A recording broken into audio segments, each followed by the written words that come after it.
27 dekabr Türkiye'nin Erzurum şehrinde Şarkı Türkistan'daki zulümlerine karşı namoyish qildi. Namoyishni Erzurum o'lka o'choqlari tashkillangan bo'lib, qattiq sovuq va yig'ayotgan qarga qarmay, Uyg'urlarga vakolatan Sharqi Turkistonning yangi nasl harakati Erzurum vakili qatnashdi. Shundaqla 1000ga yaqin Erzurum xalqimi qatnashdi. Doğu Türkistan'da zulüm gören kardeşlerimiz, çocuklarımız, abilerimiz, ablalarımız, bunlara duyarsız kalmayacağız.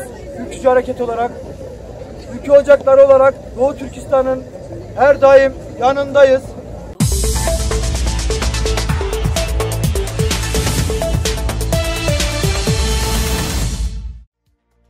Sharqi Turkistonda mayli chet elga chiqqanlar bo'lsin yoki Xitoyning ichki o'lkalarga jon beqish uchun ketganlar bo'lsin, ko'p qismidagidek Xitoy hukumati tarafidan majburiy qaytarib akitilgan va atalmish qayta tarbiyalash markaziga avatilgan.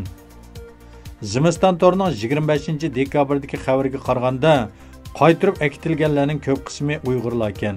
Ular Sharqi Turkistonga berishi bilan tutqun qilingan. Rayonda necha millionlagan Uyg'ur tutqun qilingandan boshqa Xitoyning boshqa o'lkalardan qaytib borgan Uyg'urlarmi bu xil qor bosgan kunlardan qochib qutulmagan. Vaziyatdan xabardor bir kishining Zimiston to'riga bildirishicha, Shanxi o'lkasining ma'lum shaharda tijorat bilan shug'ullanayotgan biraylar 2018 yilning 5-ida Sharqi Turkistondagi soqchilardan darhol qaytib kelish haqida buyruq topshirib olgan. Agarda ular qaytib kelmasa, maxsus odam avatib uni tutqun qildiganligini bildirgan. O kishi amalsiz qaytib kelgan va darhol tutilib jazo lageriga tashlangan. Xitoy kommunistlari Uyg'urlarning normal turmush kechirishga to'sqinlik qilayotgan bu xil chekdan oshgan siyosati xalqarodagi kishilik huquq tashkilot tarafidan qattiq ayblanmoqda.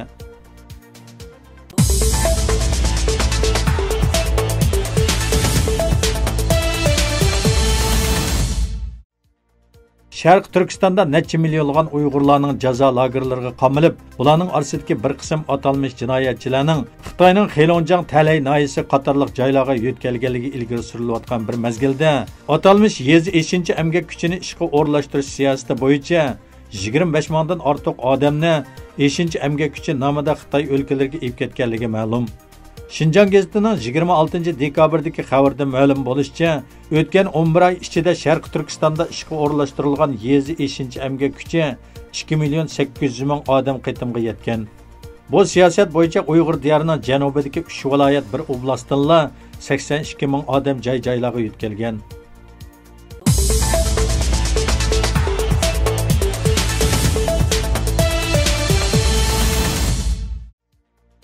Beyjan shaharlik tor uchur boshqarish ishxonasi 25 dekabr umumiy uqtirish taqib, davlat aloqa tor uchur ishxonasining talabi bo'yicha axborot vositalari hisobot nomerini aniqlash va tartibga solish maxsus harakati o'rinlashtirgan bo'lib, 18 dekabrgacha har qaysi tor supisidan jami 500 mingdan ortiq atalmish qonun intizomga xilof taratgan maqolalarni o'chirib, 110 mingdan ortiq qonun tuzumga xilof taratgan vositalarning hisobot nomerini taqagan.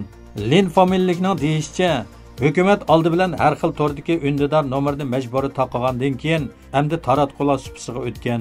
Buningdan ko'rib olishga bo'ladiki, Xitoy hukumatining fuqarolarga bo'lgan cheklash salmog'ining zo'r darajada kengayganligi, xohlagan kishini xohlagan vaqtda ogohlantirish, fikr almashtirish, hatto qo'lga elib kesish qatorliqlarga berib yetgan.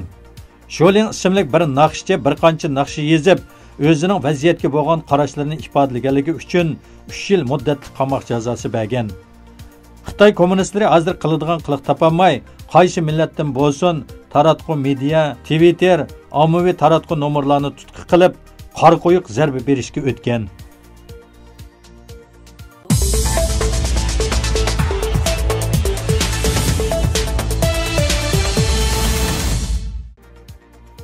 Yigirma 27 dekabr tushdan burun Xotan Chaqiliq temir yo'l qurilishida rasmiy ish boshlangan.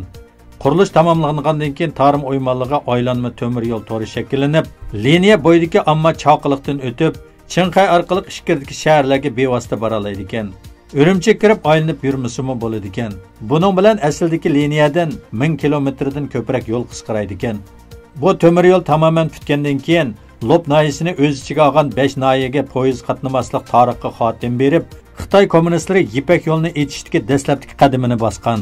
Yana bir tarafdan bu temir yo'l orqali sharqqa qatnab Ishkirga, janubga qatnab O'rta Osiyo orqali Yevropaga bog'li bo'ladi. nayt qolayliq bo'lib Ipak yo'li iqtisod balvig'i qurilishini ilgari suradi. Hamda Xitoyning g'arbga echib etilishida nayt muhim rol o'ynaydi ekan.